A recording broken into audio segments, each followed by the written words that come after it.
बागपत में बीजेपी के नेता ने, बीजेपी का अपराधी है, गुंडा है, माफिया है, उसने ज़मीन कब्जा रखी है, करोड़ों रुपए की ज़मीन है, उस पर कंस्ट्रक्शन शुरू कर दिया। और वो महिला और उसका बेटा सरकार से गुहार लगाते लगाते, अधिकारियों से गुहार लगाते लगाते थक गए।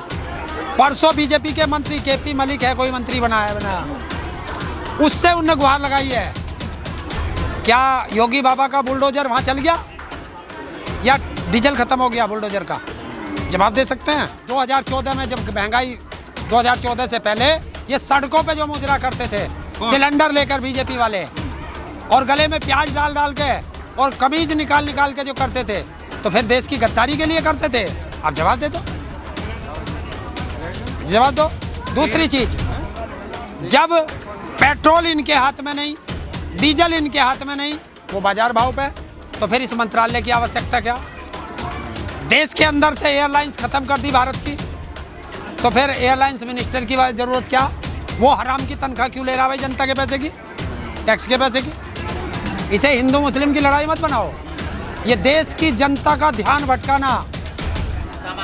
आप हिंदू मुस्लिम में आपको लड़ा देंगे, ना आप रोजगार मांगोगे, ना आप शिक्षा मांगोगे, ना स्वास्थ्य मांगोगे, क्योंकि वो इनके पास है नहीं, वो इन्हें देना नहीं। अच्छा, मैं कहता हूँ आप जुलूस निकालो। आपने कभी देखा अमित शाह का बेटा भी आया क्या जुलूस में? राजनाथ सिंह का बेटा भी आया क्या? किसी विधायक सांसद का बेटा जाता है जुलूस में? है? या किसी मंदिर के मठ का या मस्जिद के मौलवी का कोई बच्चा जाता है उसमें? मैं सारे धर्म को लूँगा, एक को नहीं, एक की तरफ नहीं रहता, मैं सबको कहता हूँ। क्या उन नेताओं के बच्चे जाते हैं उसमें जुलूस में? नहीं जाते ना। वो क्यों नहीं जाते? अरे वो तुम्हें तो दिखा दिया कि अगर तुम्हें मंदिर मस्जिद में लगा दो, धर्म की अफीम खिला दी तुम्हें, कि तुम्हें धर्म में अड़जा देंगे और अपना काम सिद्ध कर लेंगे।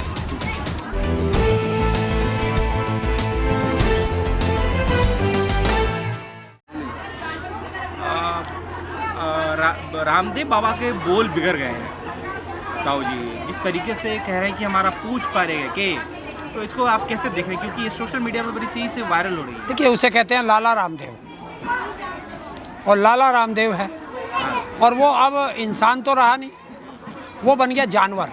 कौन जानवर?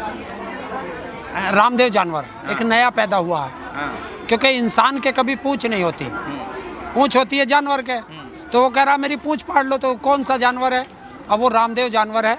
रामदेव जानवर अगर कहीं मिलेगा तो पूछ जरूर फाड़ी जाएगी। कह रहे अच्छे माँ बाप की औलाद हो तो अच्छे से बात करो। वीडियो में कहा गया अच्छे माँ बाप की औलाद हो तो अच्छे से बात करो। हाँ, तो सही कह रहा है। जानवर की औलाद है तो जानवर की तरह बोलेगा ना। इंसान की औलाद होता तो इंसान की तरह बात करता। तो क्या ये मान लिया जाए रामदेव जानवर की औलाद है? मेरी भाषा में नहीं, उसकी भाषा में। भाई वही कह रहा पूछ फाड़ लो। इंसान के कहीं पूछ होती है क्या? इंसान के कोई पूछ नहीं होती, पूछ होती है जानवर के। तो जानवर की औलाद है, जानवर की पूछ फाड़ लेंगे। वर्तमान समय में क्या देख रहे हैं? जिस तरीके से केंद्र सरकार का रवैया है, आज भी अमित शाह का आवास घेराव किया गया, लोग बड़े गुस्से में नजर आ रहे हैं। देखिए, ये तानाशाह बनना चाह रहे हैं, इस देश से संविधान खत्म करना चाह रहे हैं, और संविधान को खत्म करने का मतलब है इस देश की बर्बादी, और इस देश को बर्बाद होने से बचाना पड़ेगा। और बचाने के लिए कोई बड़ा आंदोलन देश के अंदर होगा, क्योंकि देश को आंदोलनों से बचाया जा सकता है। देश को आंदोलन से बचाया जा सकता है बस। लेकिन कह रहे हैं कि आंदोलन तो काम करने ही नहीं दिया जा रहा है। नरेंद्र मोदी के जो बोल है संसद भवन में आम भाषा में, वो कह रहे हैं कि आंदोलन जो कांग्रेस पार्टी जो है काम करने नहीं दे रही केंद्र सरकार को। तो सरकार छोड़ दे। जब ये सत्ता से बाहर थे तो ये किस तरीके से आंदोलन करते थे? आपने देखा होगा, जब 400 रुपये सिलेंडर था और उस पर 10 रुपये बढ़े थे, तो ये सड़कों पे मुजरा करते थे सिलेंडर लेकर के। और आज 1000 के पार सिलेंडर पहुंच गया, और आज इनके मुंह से उफ तक नहीं निकलती। इनके मंत्री कहते हैं कि महंगाई तो है ही नहीं। तो फिर क्या है? अब पता नहीं, उनसे पूछना पड़ेगा। वो मेरे हाथ नहीं लगते ना, तो मेरे हाथ लग जाए तब पूछूंगा ना कि अगर ये महंगाई नहीं तो क्या है। स्मृति ईरानी का एक वीडियो बहुत वायरल हुआ था उस वक्त। आज स्मृति ईरानी बोलती नहीं है, दिखती नहीं है। आज कैसे बोलेगी? सत्ता की मलाई खा रही है, हवाई जहाज में घूम रही है। हवाई जहाज में भी पकड़ के लोग वो पकड़ेंगे, कोई पकड़ लिया होगा। देखिए, उन्हें तब पकड़ा जा सकता है जब सरकार उनके हवाई यात्रा और फर्स्ट क्लास AC की यात्रा की बंद कर दे। अगर वो सही इंसान हैं और जनता के हितैषी हैं तो आज की तारीख में अप्रैल चल रहा, अप्रैल और मई या जून 3 महीने उनको सिर्फ रेलवे के जर्नल कोच से यात्रा की सुविधा दी जाए, पता चल जाएगा। अच्छा बताओ, यूपी चुनाव को लेकर जिस तरीके से कहा गया कि ईवीएम का बड़ा घपला हो रहा है, आप इसको मानते हो कि ईवीएम की इसमें मिली भगत है? देखिए, ईमानदारी से बात करना। हाँ बिल्कुल ईमानदारी से बात होती है। देखिए ये जो लोग कहते हैं कि उसको वोट दी, उसको वोट दी, हो सकता है, हो सकता है, उसका एक रीज़न है। देखिए चुनाव आयोग ने इनको बुलाया था कि आप इसमें कोई भी छेड़छाड़ करके दिखाओ। देखिए ये आपका मोबाइल है और इसमें आपने लॉक लगा रखा है। जब तक ये मोबाइल आप मुझे नहीं दोगे मैं इसका लॉक कैसे तोड़ दूंगा? तो ये मोबाइल तो आपके पास रखा और आप कह रहे इसे इसमें बताओ कैसे कर दोगे तुम।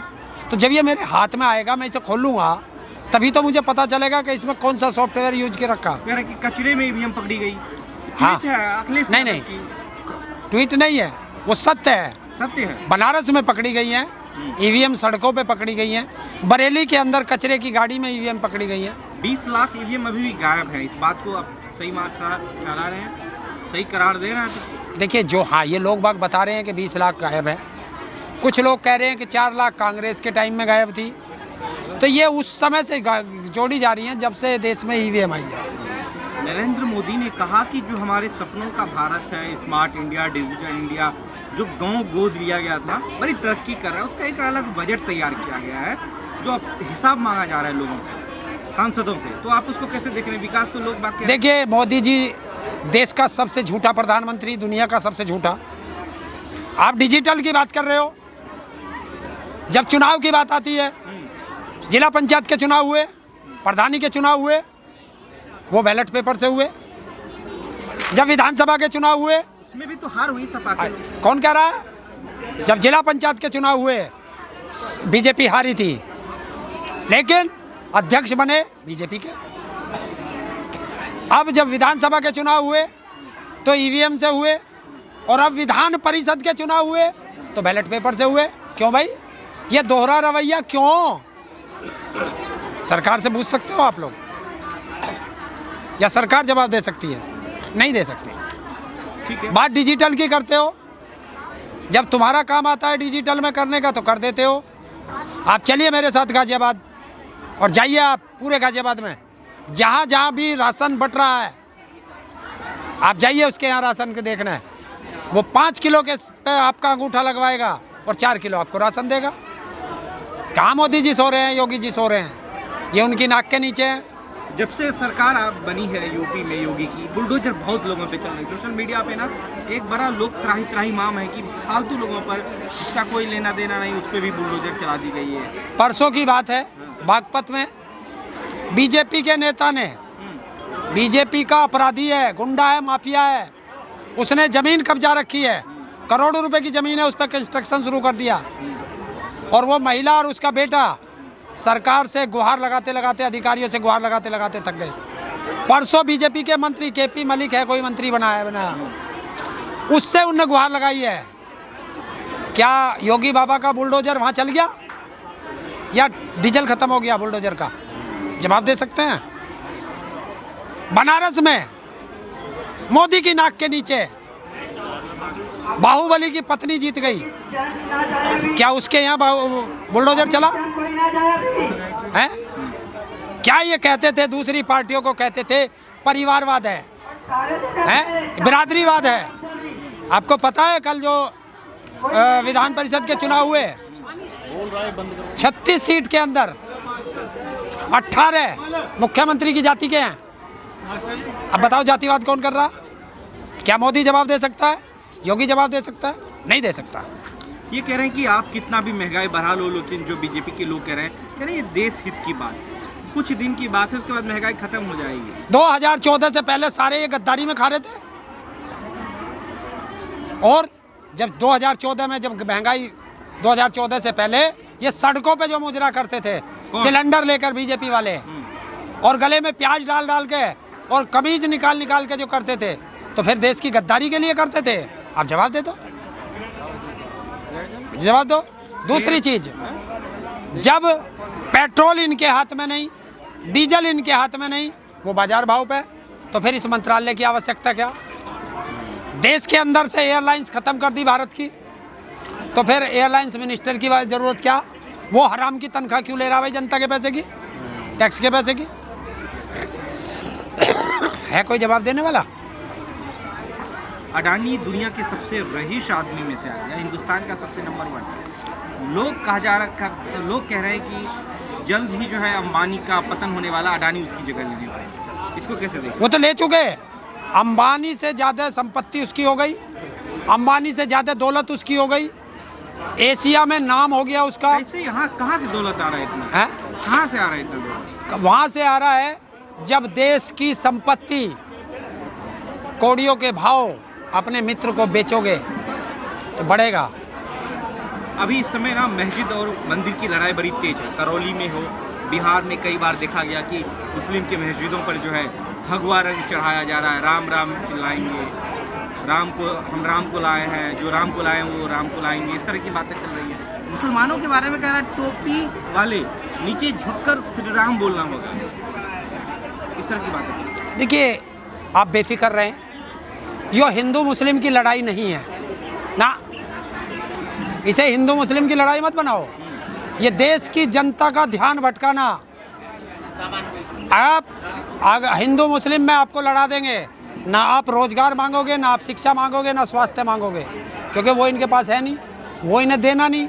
अच्छा, मैं कहता हूँ आप जुलूस निकालो। आपने कभी देखा अमित शाह का बेटा भी आया क्या जुलूस में?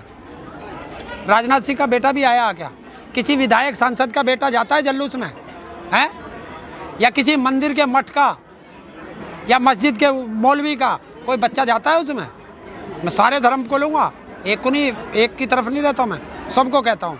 क्या उन नेताओं के बच्चे जाते हैं उसमें जुलूस में? नहीं जाते ना। वो क्यों नहीं जाते?